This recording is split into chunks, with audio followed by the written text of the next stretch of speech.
இயக்குனர் ஷங்கரோட ஐ திரைப்படத்தோட பாடல் வெளியீட்டு விழா இன்னைக்கு நடக்க போகுது. இட்ஸ் அ பிக் டே அப்படின்னு கூட சொல்லலாம். ஏன்னா நிறைய நட்சத்திரங்கள் இன்னைக்கு அந்த பாடல் வெளியீட்டு விழாவில் கலந்துக்கிறாங்க. முக்கியமா ஹாலிவுட் நடிகர் ஆர்னால்ட் அவர் தான் அந்த படத்துடைய பாடலை வெளியிடுறாரு. ஏஆர் ரஹ்மானுடைய இசையில வெளிவர வைக்க பாடல்களை இன்னிலிருந்து நம்ம கேட்கலாம். இந்த படத்தை பத்தி நடிகர் விக்ரம் முதலா வந்து ஒரு டெலிவிஷனுக்கு ஒரு பேட்டி கொடுத்திருக்காரு.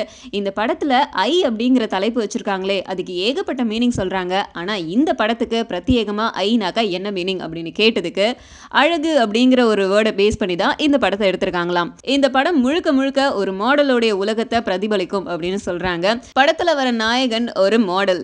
அதுக்காக கடுமையா உழைச்சி தன்னுடைய உடலை வந்து மாத்தி பயங்கர ஹார்ட் ஒர்க் எல்லாம் பண்ணியிருக்காரு விக்ரம். எதனாலங்க இவ்வளோ ஹார்ட் ஒர்க் பண்றீங்க அப்படின்னு சொல்லி கேட்டதுக்கு படத்துல பலமான கதை இருக்கு, எனக்கு நடிக்கிறதுக்கு நிறைய இடங்கள் இருக்கு, மக்களுடைய பாராட்டு எனக்கு நிறைய கிடைக்க போகுது இந்த படம் மூலமா அப்படின்னு சொல்லியிருக்காரு. ஸோ ஐ படத்துடைய பாடல் ரிலீஸ் இன்னைக்கு, படம் ரிலீஸ் என்னைக்கு அப்படின்னு எல்லாரையுமே கேள்வி கேட்க வைக்குது இந்த படம். ஸோ வெயிட் பண்ணி பார்ப்போம் பாடல் வெளியீட்டு விழா எப்படி இருக்க போகுது அப்படின்னு சொல்லிட்டு. கொஞ்ச நாள்ல படம் எப்போ ரிலீஸ் ஆக போகுதுன்னு ஸ்ட்ராங்கா சொல்லிடுவாங்க.